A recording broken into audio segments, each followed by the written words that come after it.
questions are allowed to linger, and science takes its time. Wherever you are right now, whether the lights are dim or already off, whether the day has just ended or the night is still unfolding, you're very welcome here.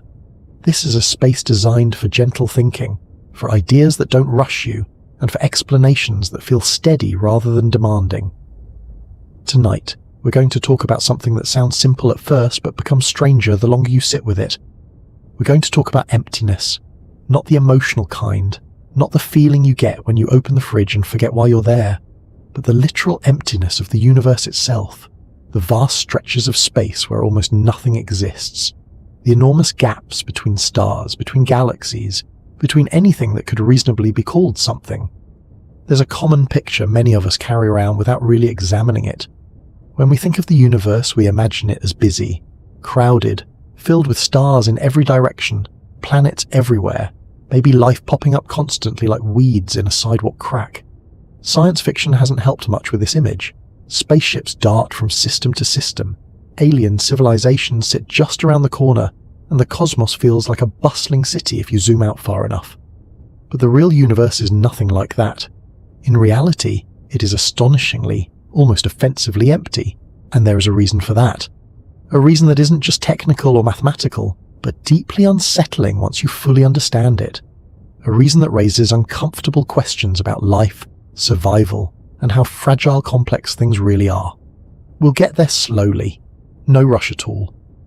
Before we drift further, let me ask you something simple. Where are you listening from right now? Are you lying down, sitting, pacing quietly, or letting this play in the background while you settle in? And what time is it for you at this moment? Not the official time on a clock somewhere far away, but your time, the part of the day or night where your thoughts begin to soften and stretch out a little. If you find this calming or interesting, or just a good companion while your mind winds down, a like or a subscription quietly helps this space reach other people who might need the same kind of pause. No pressure at all. Just something to keep in mind as we continue. Now, let's begin by looking upward. Not in a dramatic way. Just the simple act of imagining the sky above you. Even in the darkest places on Earth, where city lights don't interfere, the night sky shows only a tiny fraction of what's actually out there. A few thousand stars, a hazy band of the Milky Way, maybe a planet or two depending on the season. It feels expansive, sure, but still intimate enough to wrap your head around. You can trace constellations, recognize patterns, give things names. What you're seeing, though, is a kind of illusion. Not a falsehood, but a misleading sample size. Almost everything visible to the naked eye belongs to a very small neighborhood, a thin slice of a much larger structure. Beyond that familiar glow is an emptiness so extreme that it's hard to describe without numbers, and numbers rarely do it justice. Between you and the nearest star system beyond our own lies a gap of over 4 light years. That's not 4 years of driving or flying or even drifting. That's 4 years of light, moving at the fastest speed anything can travel, crossing nothing but vacuum. No clouds, no debris, no friendly roadside stops, just distance. And that distance is considered close by cosmic standards. Once you move beyond stars, the emptiness becomes even more severe. Galaxies themselves, which contain hundreds of billions of stars, are separated by voids that stretch millions of light years across. These voids are not filled with hidden cities or undiscovered civilizations waiting just out of sight. They are regions where matter is so sparse that calling it empty still feels like an understatement. On average, the density of matter in the universe is only a few atoms per cubic meter. Not per cubic centimeter, per cubic meter. A volume large enough to hold a person contains, on average, less matter than the air inside your lungs at any given moment. And much of the universe is even emptier than that average. This isn't a coincidence. It isn't an accident. And it isn't just a boring footnote in astrophysics textbooks. The emptiness is a result of how the universe behaves at the largest scales, how it evolved from its earliest moments, and how hostile it is to complexity. It reflects a long history of things being pulled apart faster than they can come together. A history where gravity struggles to build, while expansion relentlessly tears space wider. To understand why the universe ended up this way, it helps to briefly rewind to its beginning. Not with drama or fireworks, but with something quieter and more important: conditions. The early universe was not empty, quite the opposite. Shortly after the Big Bang, matter and energy were packed together in an incredibly hot, dense state. Everything that would later become stars, galaxies, planets, and eventually people existed in a form that was almost uniformly spread out. There were no vast voids then, no lonely regions, no empty expanses stretching on forever. But that state didn't last. As the universe expanded, it cooled. As it cooled, matter began to clump together under gravity. Tiny differences in density, barely noticeable at first, became seeds for structure. Regions that were slightly denser than average began pulling in more matter, growing over time. Regions that were slightly less dense lost matter to their neighbours, and became emptier still. This process didn't create a smooth distribution of stuff, it created a cosmic web, filaments of galaxies and clusters strung along invisible scaffolding, with enormous voids in between. Think less like evenly spread sand, and more like a sponge, dense where it's solid, hollow where it isn't. The key detail here is that once emptiness begins to form, it tends to reinforce itself. Matter flows out of low-density regions toward higher-density ones. Gravity deepens wells where matter already exists, and leaves other areas increasingly barren. Over billions of years, this process exaggerates the contrast. The crowded parts get more crowded. The empty parts become astonishingly empty. At the same time, the universe itself is expanding, not just moving outward into something else, but space itself stretching. Every large-scale distance increases over time. Galaxies are not racing through space away from each other, so much as being carried apart by the expansion of space between them. This expansion doesn't slow down the formation of emptiness, it accelerates it. As space stretches, matter thins out. Even regions that once held gas and dust find those materials spread more and more sparsely. Over very long timescales, stars burn out, galaxies exhaust their fuel, and the universe trends toward a state that is darker, colder, and emptier than anything we currently experience. All of this might sound bleak, but so far it's just physics, impersonal, mechanical, nothing terrifying yet, just a universe following its rules. The unsettling part emerges when we ask a different question. Not how empty the universe is, but why life exists at all within it, and why it seems to be confined to such tiny, isolated pockets.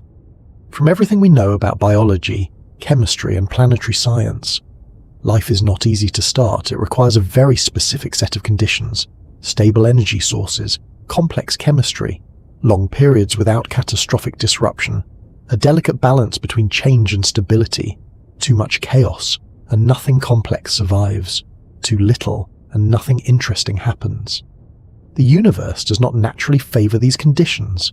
Most of space is hostile to life in ways that are difficult to exaggerate.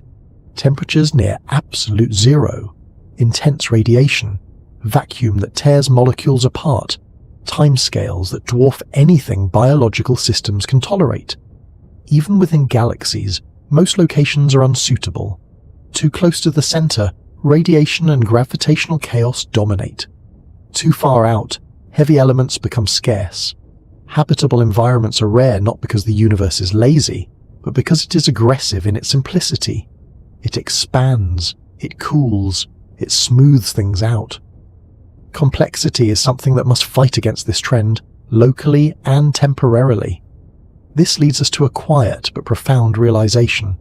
The emptiness of the universe may not just be a backdrop, it may be a filter, not a designed one, not an intentional barrier, just a natural consequence of how reality works. Structures form, but they are isolated. Life emerges, but it is fragile. Intelligence develops, but it is vulnerable to both internal and external threats. When we look out into the vast silence between galaxies, we are not just seeing absence, we may be seeing the result of countless failures, places where complexity never arose, or arose briefly and vanished, regions where the conditions were almost right, but not quite, times when the universe moved on before anything lasting could take hold. This idea doesn't require speculation about aliens or advanced civilizations. It doesn't depend on science fiction scenarios.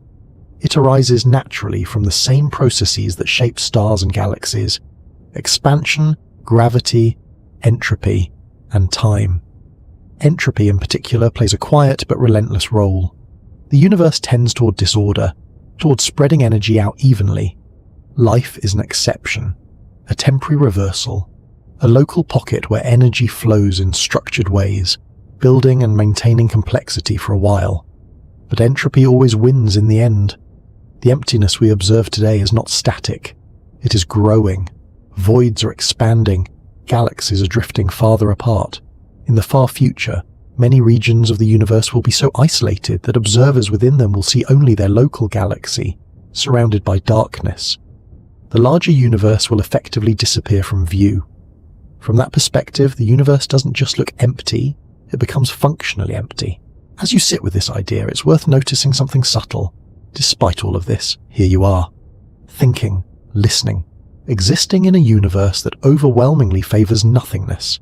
Against staggering odds, complex matter assembled into a planet, chemistry into biology, biology into consciousness. This doesn't make the emptiness comforting, but it does make it meaningful. The terrifying reason the universe is so empty is not that something removed everything else. It's that emptiness is the default, complexity is the anomaly, and anomalies, by their nature, are rare, isolated, and temporary. We'll explore how this connects to questions about other civilizations, cosmic timing, and the possibility that survival itself is far more difficult than we like to assume. But there's no need to rush toward those ideas yet. For now, just let the scale settle in, the vast distances, the quiet, the realization that the universe is not crowded with neighbors but defined by separation, defined by the immense spaces where nothing happens for billions of years at a time.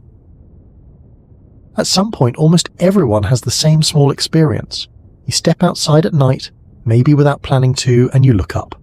Not to search for anything in particular, just out of habit, or curiosity, or because the sky happens to be clear. For a moment, everything else fades into the background.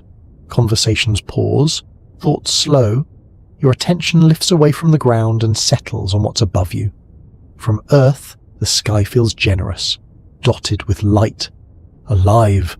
Even a modest view shows stars scattered across the darkness, some brighter, some faint, some twinkling slightly as the atmosphere bends their light.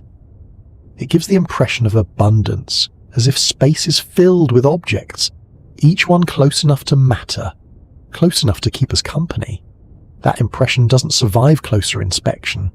What you're actually seeing is an extreme form of selection bias. Only the brightest, nearest stars make it through the filters of distance, dust, and your own eyes. Everything else, which is most of what exists, is too far away, too faint, or too spread out to register at all. The silence between those visible points is not decorative. It is the dominant feature. Once you start paying attention to that silence, it becomes hard to ignore. Between Earth and the Moon, which feels close in everyday terms, there is enough empty space to fit every planet in the solar system with room to spare.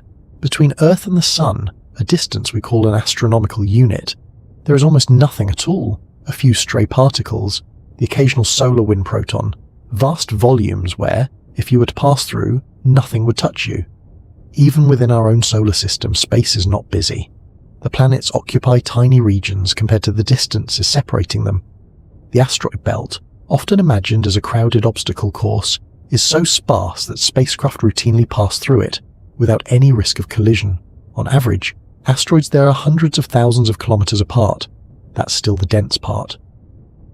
When you move beyond the Sun's influence, beyond the heliosphere, the density drops further. The nearest star system, Alpha Centauri, is so far away that if the Sun were the size of a grapefruit, Alpha Centauri would be another grapefruit several thousand kilometers away, with nothing but emptiness in between. This emptiness is not just spatial, it is energetic. There is very little happening in most of the universe. No reactions, no processes, no change at scales that matter to living systems. Just slow expansion and gradual cooling. It's worth pausing on that word, silence. In everyday life, silence is rare. Even when things seem quiet, there's background noise, air moving, electrical hums, distant traffic. Biological systems are noisy by nature. Cells communicate, hearts beat, brains fire.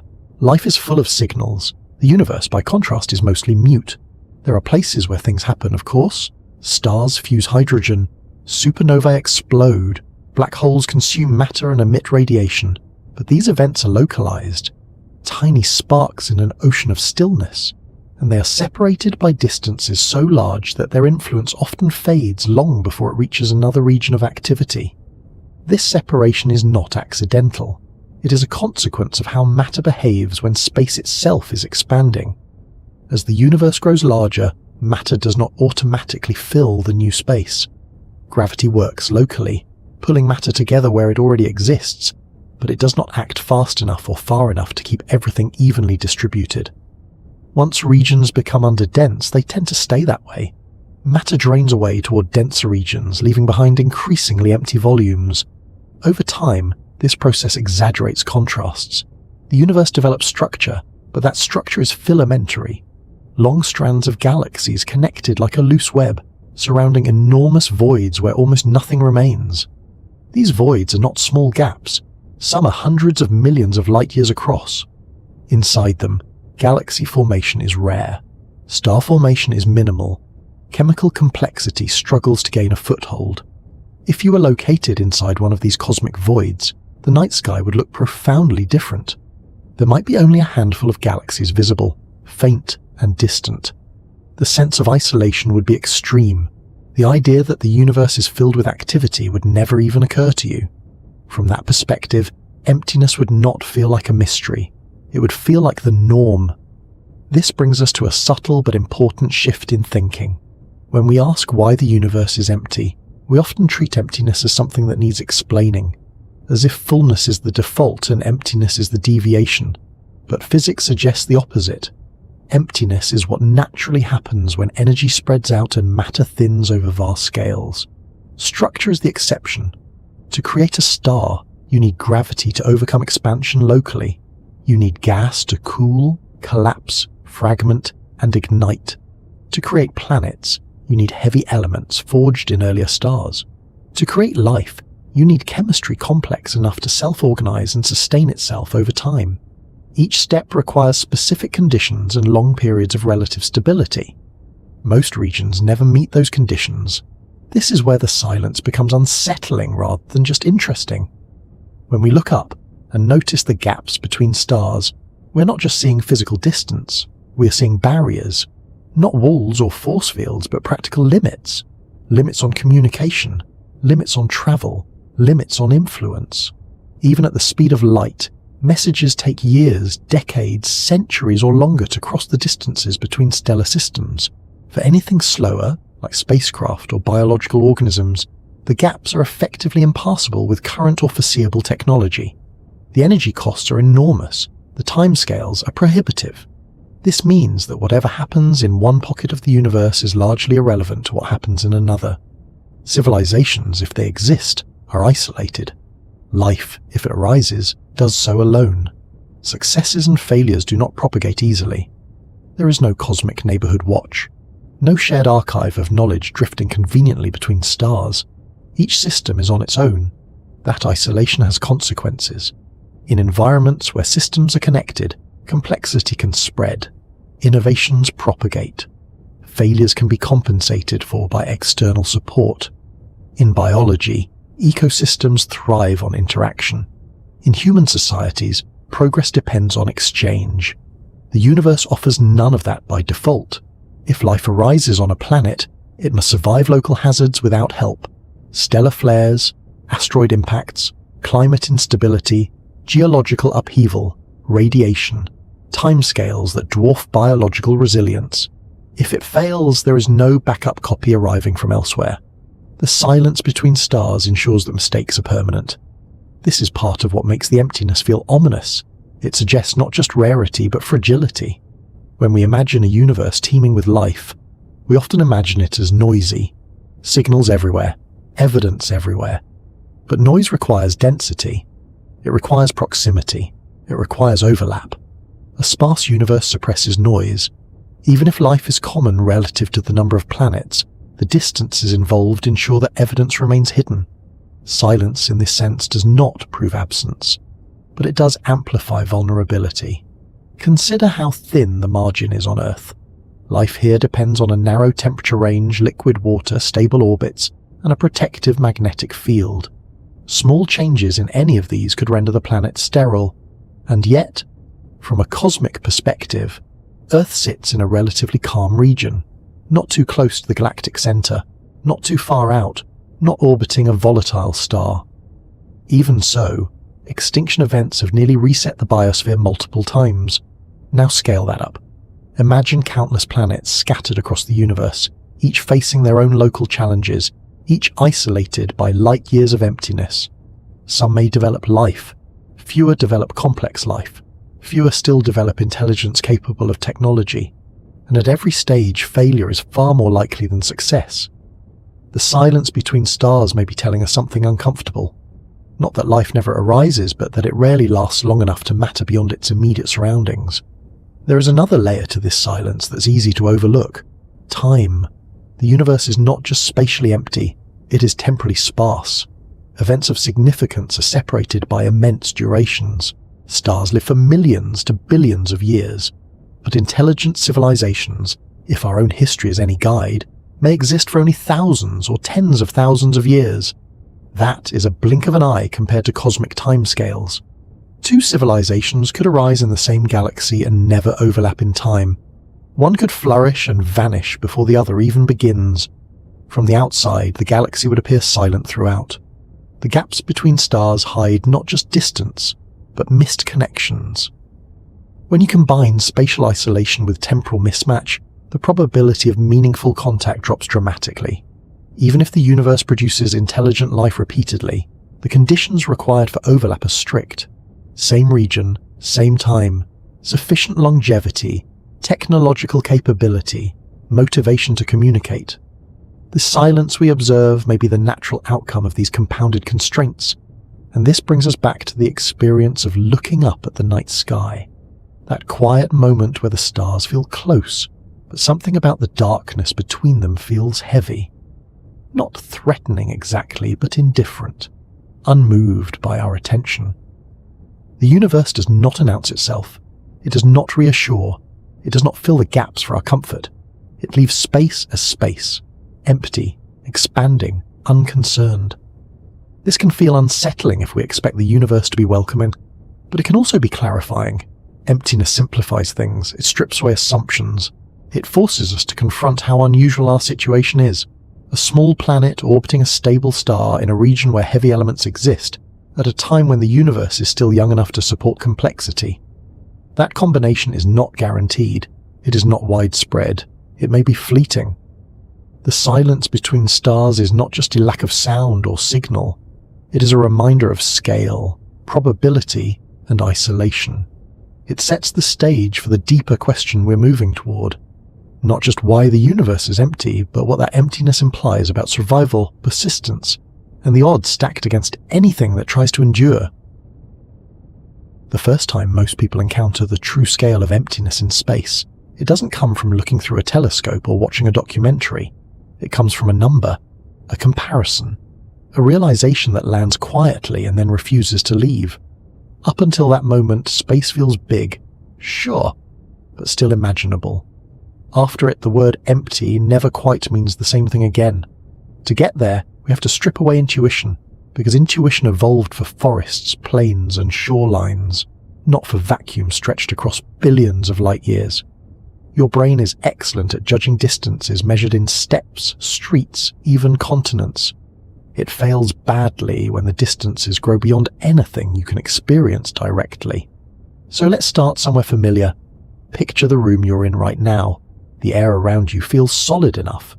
You can feel it move when you wave your hand.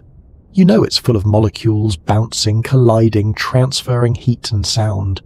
Even when a room feels still, it is busy beyond imagining. Now remove the air. True empty space is not like a quiet room. It is not even like a high-altitude mountaintop. It is a vacuum so extreme that comparing it to anything on Earth becomes misleading. In interstellar space, the average density is about 1 atom per cubic centimeter. Sometimes less. Often much less. A cubic centimeter is about the size of a sugar cube. Inside that cube of space, on average, there is one lonely atom. Sometimes it's hydrogen. Sometimes nothing at all for long stretches. That's it. No air, no pressure, no sound, no meaningful friction. Just isolated particles drifting vast distances before encountering anything else. If you compare that to the air you're breathing now, the difference is staggering. Air at sea level contains roughly 10 quintillion molecules per cubic centimetre. That's a 1 followed by 19 zeros. The gap between those numbers is not just large, it's absurd. And interstellar space is considered relatively crowded. Once you move into the vast regions between galaxies, the density drops further. In cosmic voids, there may be only a few atoms per cubic metre. Entire volumes the size of buildings contain less matter than the tip of a pin. These are not special locations, they make up most of the universe by volume. This is the first real shock. Not that space is empty, but that it is empty to a degree that borders on total absence. Even objects we think of as solid contributors to the universe barely register. Stars, for all their mass and brightness, occupy almost none of the universe's volume. Galaxies themselves are mostly empty space. The solar system is mostly empty space. At every scale, matter clumps into tiny islands surrounded by enormous voids. If you were to shrink the solar system down so that the sun were the size of a marble, Earth would be a grain of sand several meters away. Jupiter would be another marble tens of meters out. Beyond that, nothing for a very long distance. And this pattern repeats outward, scale after scale. What's unsettling is how counterintuitive this is. We grow up with images of space filled with swirling nebulae, glowing clouds, colourful galaxies packed tightly together. These images are real, but they are misleading. They show the highlights, the exceptions, the rare regions where matter happens to be dense enough to glow. Most of space would look completely black, even with extremely sensitive instruments. No colour, no structure, no obvious landmarks. And this emptiness is not static. As the universe expands, space itself stretches. The same amount of matter occupies more and more volume. Over time, average densities decrease. Regions that are empty now will become emptier still. The universe is not heading toward balance, it is heading toward dilution. This leads to a subtle but important realization. The universe is not empty because matter failed to fill it. It is empty because space outpaces matter. Expansion does not slow down to let things catch up. On the larger scales, it accelerates. Dark energy, whatever its precise nature, ensures that distant regions move away from each other faster and faster. Gravity can hold galaxies together locally, but it cannot stop the overall stretching. As a result, isolation increases with time. Galaxies beyond a certain distance are already receding faster than light relative to us, not because they are breaking a speed limit, but because the space between us and them is expanding.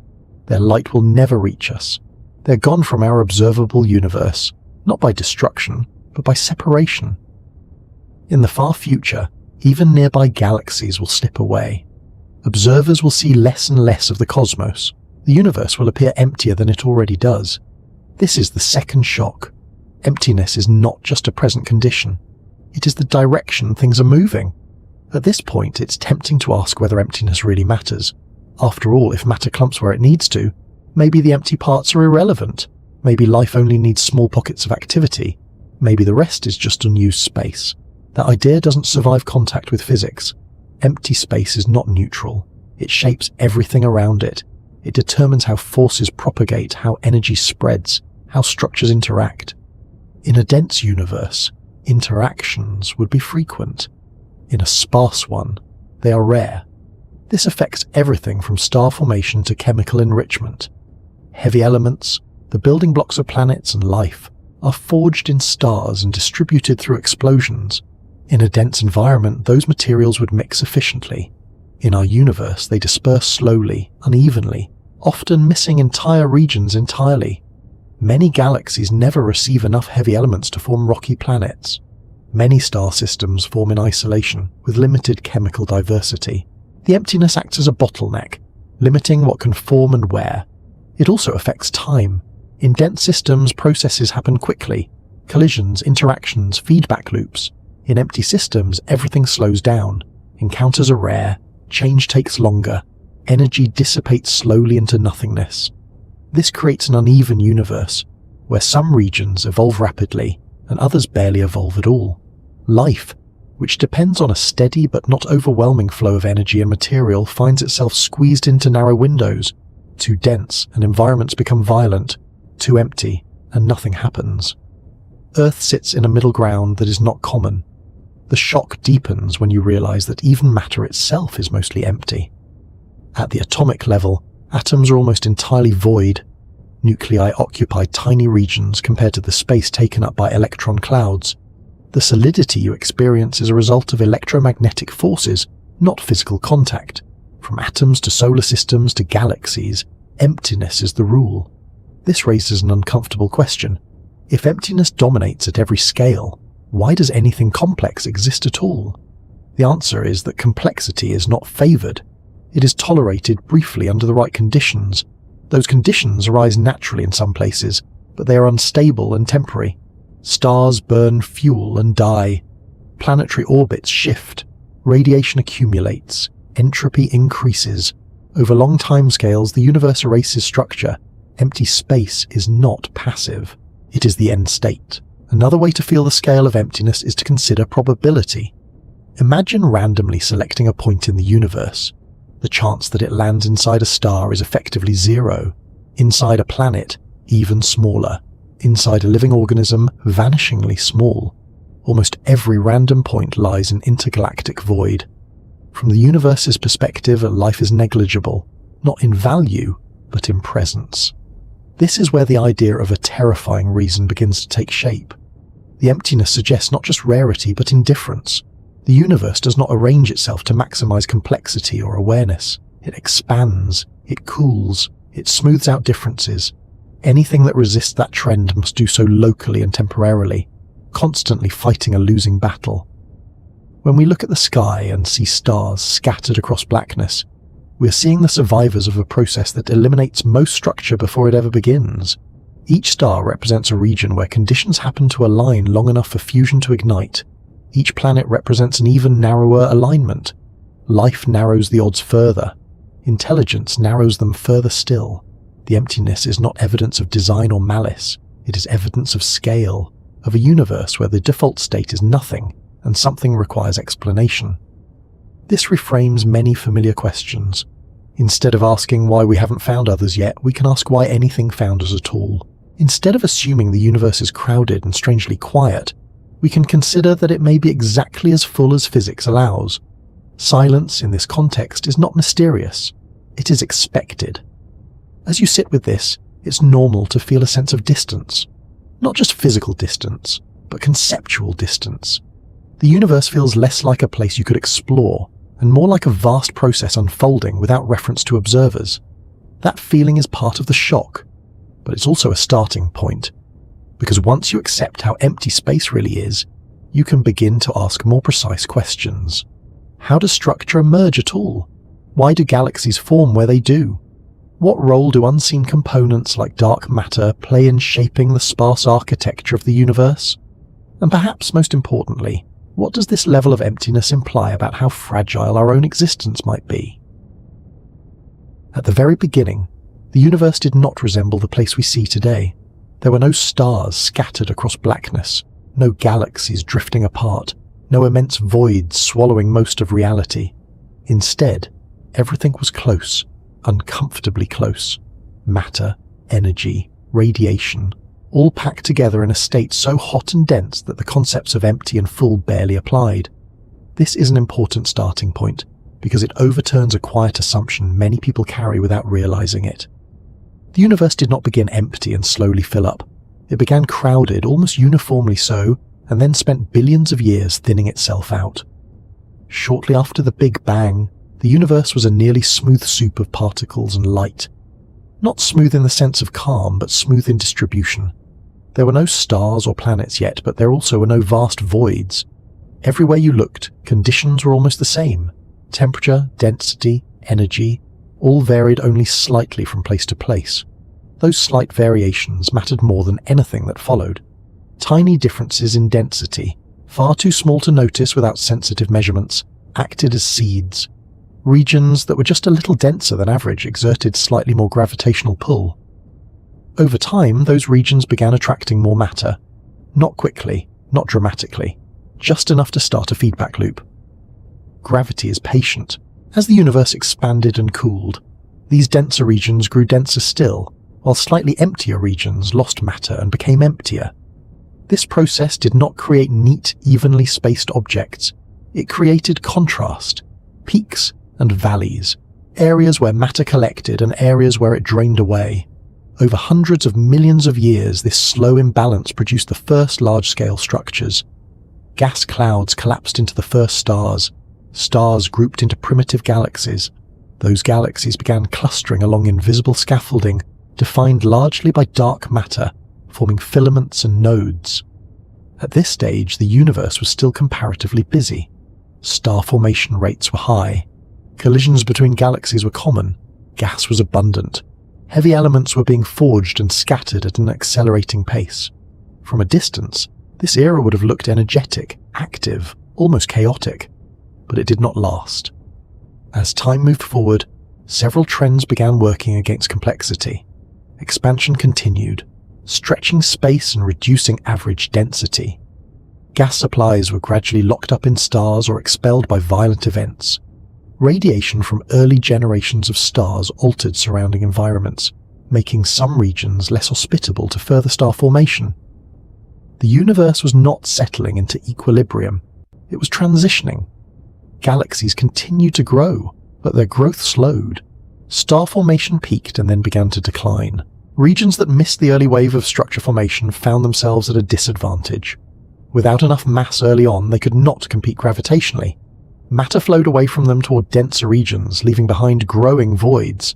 This is where cosmic loneliness begins to emerge. As galaxies clustered, the spaces between those clusters expanded faster than gravity could bridge. Distances increased. Interactions became less frequent. Systems that once might have collided now drifted apart permanently.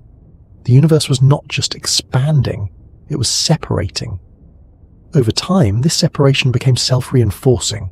The more isolated a region became, the less opportunity it had to gain new material or energy.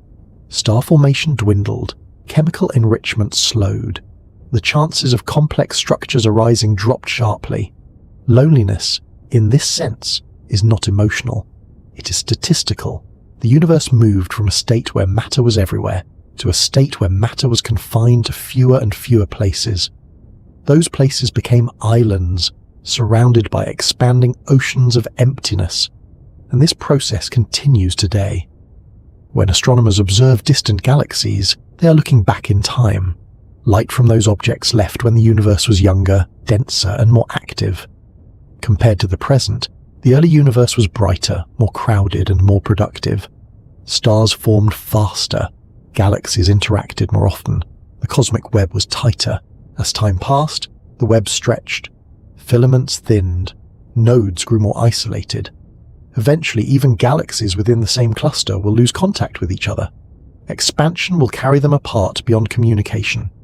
What remains will be local systems, bound by gravity, surrounded by an ever-growing darkness. This trajectory is not subtle. It is one of the most fundamental features of cosmic history. What makes it unsettling is how directly it impacts the possibility of life. Life does not require a crowded universe, but it does benefit from a universe that recycles materials efficiently. Heavy elements must be produced and distributed. Planets must form from enriched gas. Stable environments must persist long enough for chemistry to become biology. All of these processes depend on interactions. In a crowded universe, interactions are common. Material mixes, energy flows, information spreads, at least in a physical sense. In a lonely universe, everything happens in isolation. Each system gets one shot. Earth exists because our region of the universe formed at a time and place where conditions were still favorable. Enough stars had lived and died to produce heavy elements. Enough gas remained to form new stars and planets. The environment was calm enough for long-term stability. That combination is not guaranteed indefinitely. As the universe continues to thin, the window for forming new habitable worlds narrows. Future generations of stars will have less material to work with. Regions that never formed galaxies early on may never form them at all. Chemical complexity becomes harder to achieve. The universe is not just lonely now, it is becoming lonelier. This is where the idea of a terrifying reason starts to sharpen. The emptiness we observe is not simply a snapshot. It is the result of a long trend away from connection, toward separation, toward isolation at every scale. From the crowded beginnings of the cosmos, where everything influenced everything else, we have arrived at a stage where influence barely travels, and that has consequences beyond astronomy. If intelligent life arises in such a universe, it does so under increasing pressure. It must survive locally. It must solve its own problems. It cannot rely on help from elsewhere. Even communication across cosmic distances becomes impractical. Failures do not propagate, but neither do successes. This isolation means that extinction is final, not just locally, but cosmically. A civilization that collapses leaves no trace beyond its immediate surroundings. Its knowledge, its culture, its achievements vanish into silence. Over billions of years, this pattern could repeat many times. The universe does not record its experiments. From this perspective, the emptiness is not just physical, it is historical. It reflects a universe that does not preserve complexity well, one that allows brief islands of structure to form, flourish briefly, and then fade without replacement. The early universe may have been crowded, but it was also unstable. High-energy environments are hostile in their own way. Radiation was intense. Conditions changed rapidly. Long-term stability was rare. The middle-aged universe where we now find ourselves offers a temporary balance. Expansion has cooled things enough for stability, but not so much that isolation dominates completely. That balance will not last forever. In the far future, the universe will be quieter still. Star formation will slow to a crawl. Galaxies will exhaust their fuel. The night sky, from any remaining vantage point, will grow darker as distant galaxies disappear beyond the cosmic horizon. Observers, if any remain, will inhabit a universe that appears far emptier than ours does now. From crowded beginnings to cosmic loneliness, the trajectory is clear. The universe is moving away from interaction, away from density, away from connection. This does not make existence meaningless, but it does make it precarious. It suggests that complexity is a temporary rebellion against a long-term trend, a flicker that appears under the right conditions and fades when those conditions pass. Understanding this shift helps reframe many of the questions we ask about life in the universe. It encourages us to think less in terms of abundance and more in terms of timing, less about why there is so little and more about why there is anything at all. At first glance, stars appear scattered almost playfully across the sky, as if someone tossed handfuls of light into the darkness without much concern for spacing. Some cluster together in familiar patterns, others stand alone, and from Earth's surface it's easy to assume that these points of light are part of a relatively tight arrangement, a kind of cosmic neighborhood where distances are large but not absurd. That assumption collapses the moment you look beyond appearances. Stars are not far apart by accident, and they are not spaced that way because the universe ran out of room. They are far apart because the processes that create them demand distance, and because the universe actively works against keeping them close. The spacing between stars is not a flaw in the cosmic design. It is a requirement enforced by physics over billions of years. To understand why, it helps to start with how stars form in the first place. Stars are born inside clouds of gas and dust known as molecular clouds. These clouds can be enormous, spanning hundreds of light years, and they are among the densest structures in galaxies. Even so, calling them dense is relative. Compared to air on Earth, they are still extremely sparse. What makes them special is not how packed they are, but how cold and massive they are. Within these clouds, small regions can become slightly denser than their surroundings.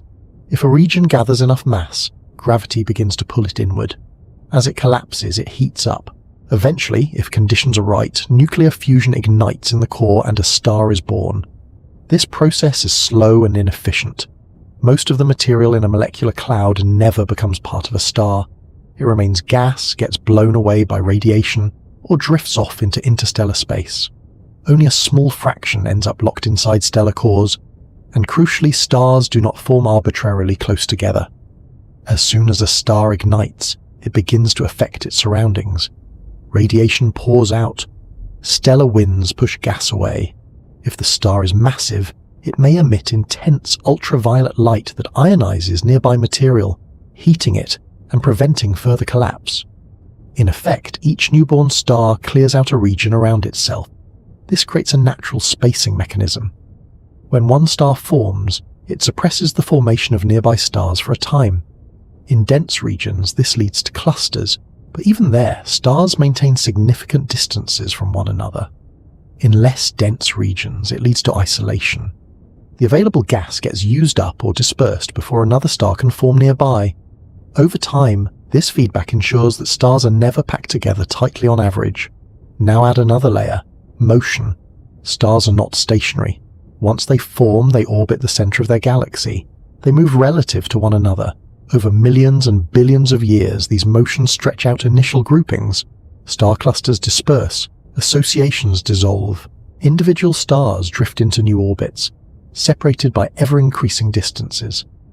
Gravity holds galaxies together, but it does not enforce local crowding. In fact, stable orbits tend to keep stars apart rather than pulling them closer.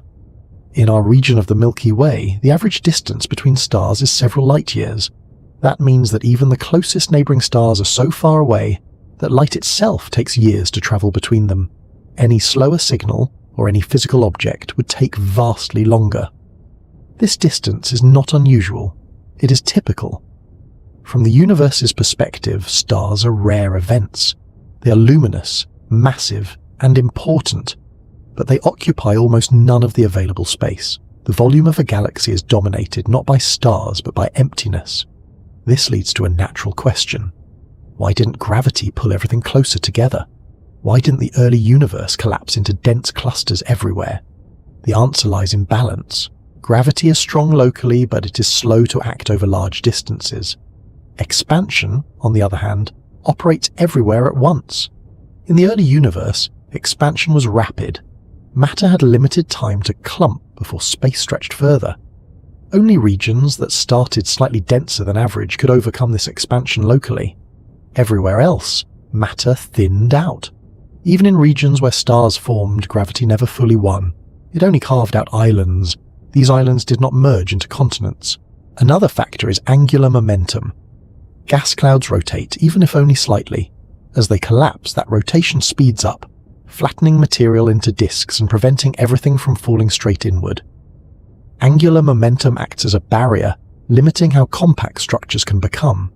This is why planetary systems form as flat disks, and why stars don't collapse endlessly into single points. Rotation enforces separation. Then there is energy. When matter falls together under gravity, it releases energy. That energy has to go somewhere. In star formation, it heats the gas, increasing pressure and slowing further collapse. If too much energy builds up, collapse stops entirely. This self-regulating behavior ensures that star formation never runs away completely. The universe produces stars, but it limits how many and how close together they can be. All of this explains why stars form with spacing built in, but it doesn't yet explain why those distances remain so large over cosmic time. For that, we need to consider the broader environment. Galaxies themselves are moving apart as the universe expands. While gravity binds stars within a galaxy, it does not counteract expansion on intergalactic scales. Galaxies drift away from one another, and with them, their stellar populations become increasingly isolated. Even within galaxies, interactions that might bring stars closer together are rare. Direct stellar collisions are extraordinarily uncommon. The distances are simply too great. A star could orbit the galaxy for billions of years without coming anywhere near another star.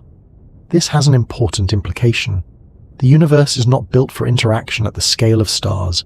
It is built for separation. That separation acts as both protection and limitation. On one hand, the vast distances between stars make collisions unlikely. Planetary systems can remain stable for long periods. Life has time to evolve without constant disruption. If stars were packed closer together, environments would be far more hostile.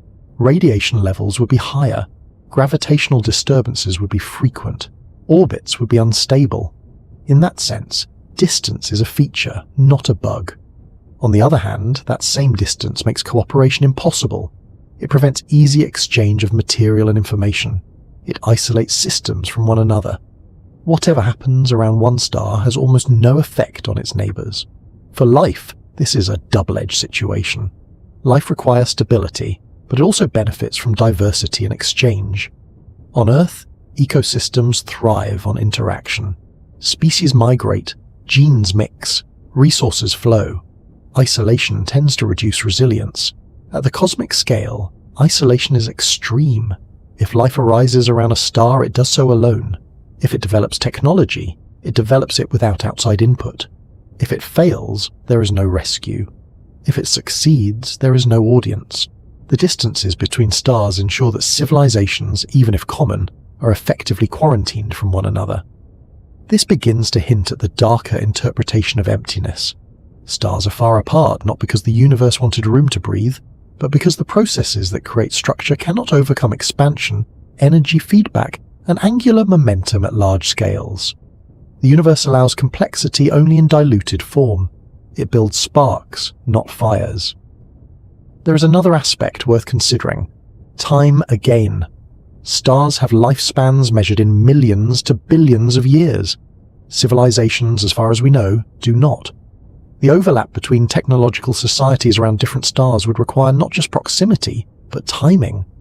Given distances of several light years, even communication takes years. Travel takes far longer. If one civilization rises and falls within a few thousand years, and another appears tens of thousands of years later around a different star, they may as well exist in different universes. The spacing between stars magnifies this temporal mismatch. Even if life were common, the chances of two civilizations being close enough in space and overlapping enough in time to interact meaningfully are low. The stars are far apart, and that fact quietly stacks the odds against connection. When astronomers search for signals from other civilizations, they are listening across these vast distances. Every year without detection does not necessarily mean no one is out there. It may simply reflect the brutal geometry of the cosmos. Sparse stars mean sparse opportunities. It's also worth noting that the spacing between stars has increased over time. In the early universe, galaxies were more compact. Stars were closer together. Interactions were more frequent. That period may have been more favorable for exchange, but also more violent. High-energy radiation, frequent supernovae, and gravitational chaos may have made stable life harder to sustain. As the universe aged, conditions became calmer, but also lonelier. This suggests that there may have been a narrow window where stars were close enough to allow interaction, but calm enough to allow stability. That window may have been brief. It may already be closing. From this perspective, the distance between stars is not just a measurement.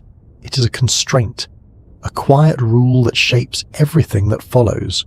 It determines how galaxies evolve, how planets remain stable, how life survives, how civilizations remain isolated.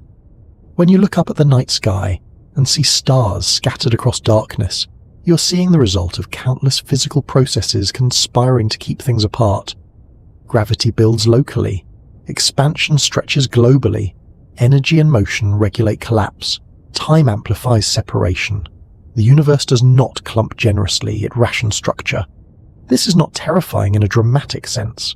There is no immediate threat implied by the distance between stars, but it is unsettling in a quieter way. It suggests that the universe is not arranged to foster connection. It allows islands, but discourages bridges. When you first learn about galaxies, they're often presented as majestic collections of stars, swirling gracefully through space, vast but coherent, like cities of light scattered across the cosmos. Spiral arms curve elegantly. Ellipticals glow softly. Irregular galaxies look chaotic but lively. It's easy to focus on what's inside them and forget to ask a quieter, more unsettling question. What lies between them? Galaxies are not just large objects floating near one another. They are profoundly isolated systems, separated by distances so extreme that even light struggles to bridge them in any meaningful way. They are not neighbours in the way towns or even stars are neighbours. They are islands, and the ocean between them is not calm, not static, and not shrinking. It is expanding. To understand why this matters, it helps to zoom out again, not emotionally, but mechanically. A galaxy is bound together by gravity. Stars orbit a common centre. Gas clouds move within a shared gravitational well. Dark matter forms a massive invisible halo that holds the whole structure together. Inside that boundary, gravity dominates. Expansion does not tear galaxies apart. Your Milky Way is not slowly stretching from the inside. The stars within it are not drifting away because of cosmic expansion, but beyond that boundary, gravity loses. On the largest scales, the universe expands relentlessly. Space itself stretches, and anything not tightly bound by gravity is carried along with it. Galaxies outside of clusters, clusters outside of superclusters, all drift apart as the cosmic fabric lengthens between them. This is not a subtle effect. It defines the large-scale fate of the universe. If you imagine placing markers throughout space, those markers move apart over time, not because they're traveling through space, but because space itself is growing. The farther apart two galaxies are, the faster the space between them expands. At great enough distances that expansion exceeds the speed of light, making communication permanently impossible. This is how galaxies become islands. In the early universe, galaxies were closer together. Interactions were common. Collisions and mergers shaped their evolution. Star formation was fueled by abundant gas pulled in from surrounding regions. The cosmic web was tight, with filaments feeding material into growing structures. As time passed, that web stretched. Filaments thinned. Voids widened. Galaxies that were once part of interconnected systems became increasingly isolated. Some merged into clusters, forming local archipelagos, but even these clusters are surrounded by growing expanses of emptiness. Our local group, which includes the Milky Way, Andromeda, and a few dozen smaller galaxies, is gravitationally bound. Andromeda will eventually merge with the Milky Way. Within this small region, gravity still wins. Beyond it, the universe pulls everything apart. Galaxies outside our local group are already receding from us. The farther away they are, the faster they recede. This relationship, first observed by Edwin Hubble, is not about motion through space, but expansion of space. And it has a chilling implication. There is a horizon beyond which we cannot see or influence anything, not because of technological limits, but because of geometry. Light emitted today by sufficiently distant galaxies will never reach us. Space expands too quickly in between. Those galaxies fade from our observable universe not by destruction, but by disconnection. Over time, this horizon moves inward. Galaxies that are visible now will eventually cross it. Their light will stretch, redshift, weaken, and finally vanish. The universe will appear emptier not because matter is gone, but because it is unreachable. This means that cosmic loneliness increases with time. In the far future, observers inside galaxies like ours will see only their local cluster. Everything else will have disappeared beyond the horizon. The cosmic microwave background will fade. Evidence of the Big Bang itself will become undetectable. The universe will look static, dark, and small. From inside such a future galaxy, it would be reasonable to conclude that the universe contains almost nothing. This isolation is not just observational. It has physical consequences. Galaxies grow and evolve through interaction. When they collide or pass near one another, gases compress, triggering bursts of star formation. Material is exchanged. Structures are reshaped. These interactions are engines of complexity. As galaxies become isolated, these engines shut down. Star formation slows.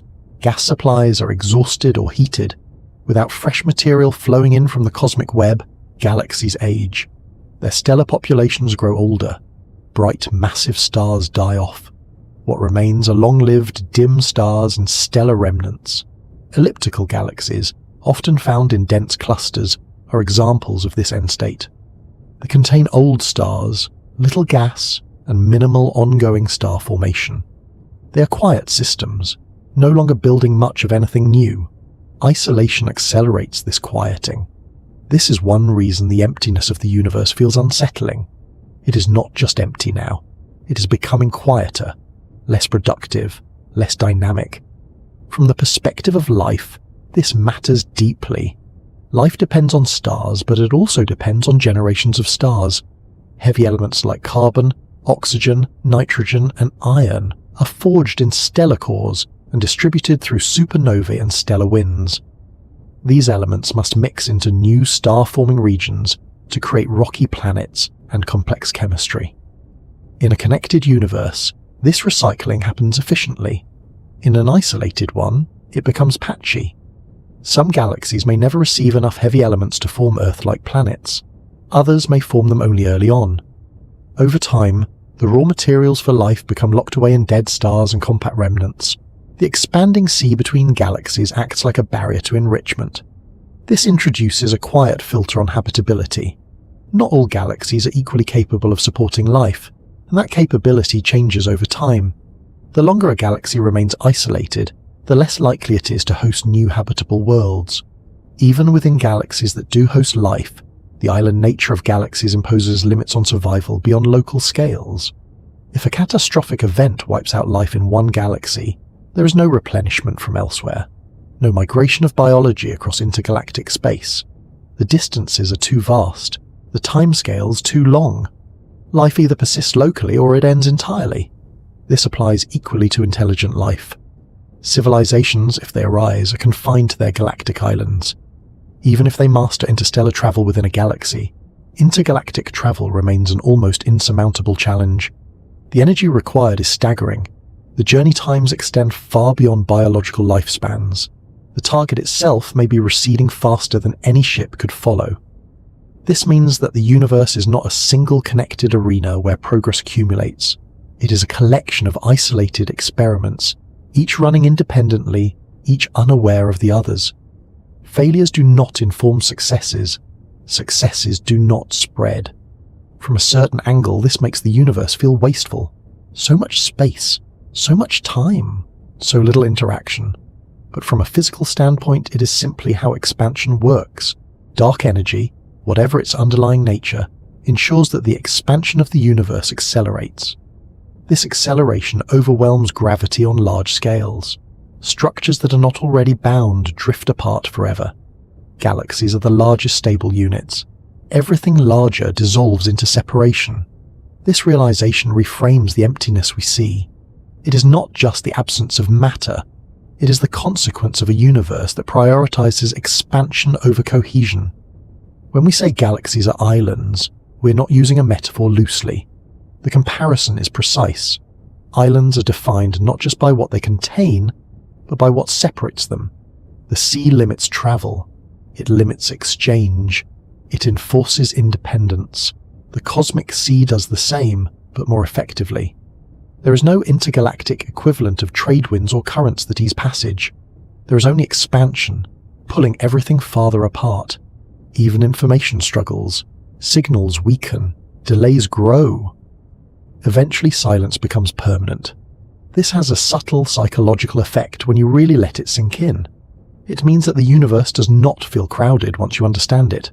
It feels fragmented, disconnected, as if reality itself has been partitioned into countless sealed compartments, and each compartment is on its own clock. Some galaxies formed early and burned brightly, others formed late and slowly. Some may never form stars at all. Their histories do not synchronize, their peaks of activity do not align. This temporal isolation compounds spatial isolation. Two galaxies might both host life at some point in their histories, but never at the same time, or one might host life only after the other has gone dark. From the universe's perspective, these events do not overlap. The silence persists. This brings us closer to the unsettling implication that the universe may not just be empty of life, but empty of continuity. Complex structures arise, persist briefly, and fade without leaving lasting influence beyond their local island. The expanding sea ensures that nothing ties these stories together. When you look at images of deep space, with galaxies scattered across blackness, it can feel inspiring. Each galaxy, a world unto itself, each one full of stars, perhaps planets, perhaps life. That inspiration is real, but incomplete.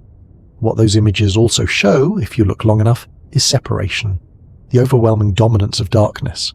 The fact that galaxies do not cluster into something larger and enduring, but drift apart into increasing solitude. The universe does not gather, it disperses. This dispersal is slow enough that we can ignore it day to day, slow enough that civilizations might rise and fall without ever noticing it directly, but it is fast enough to define the ultimate limits of connection. As we move forward, this pattern will only intensify.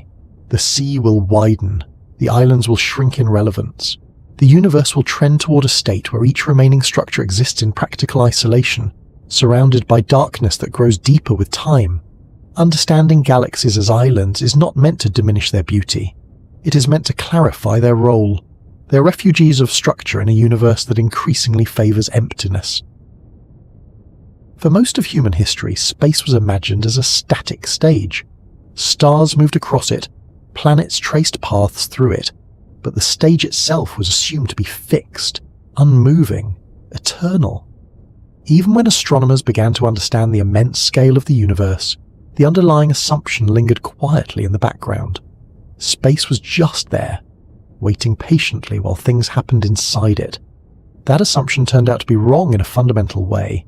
Space is not passive, it does not sit still, it stretches. This realization did not arrive with drama at first. It emerged slowly through careful measurements and an uncomfortable pattern that refused to go away. When astronomers in the early 20th century began measuring the light from distant galaxies, they noticed something odd. Almost all of those galaxies showed the same feature in their spectra. Their light was shifted toward the red end of the spectrum, redshift. At first, this seemed like a technical curiosity. Then the pattern became undeniable. The farther away a galaxy was, the more its light was redshifted. Distance and redshift were linked. Edwin Hubble formalized this relationship, and with it, the universe quietly changed forever. The galaxies were not simply moving through space away from us. Space itself was expanding, carrying them along. This distinction matters deeply. If galaxies were flying through space like debris from an explosion, gravity might eventually slow them down. They might collide again. The universe could, in principle, reconverge, but that is not what expansion means.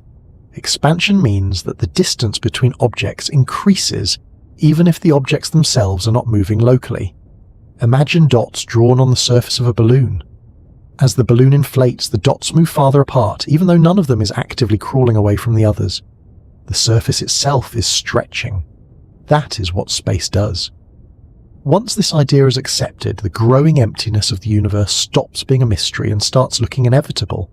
As space stretches, matter thins. The same amount of material occupies more volume. Density drops. Interactions become rarer. Regions that were once close enough to influence each other drift beyond reach. This stretching has been happening since the universe began, but it has not been constant. In the early universe, expansion was rapid, but gravity was strong enough to slow it down somewhat. Matter was dense. Structures could still form. Galaxies grew. Clusters assembled. The cosmic web tightened. Then something changed. Several billion years ago, the expansion of the universe began to accelerate. This was not predicted by classical physics. In fact, many scientists expected the expansion to slow indefinitely, perhaps even reverse.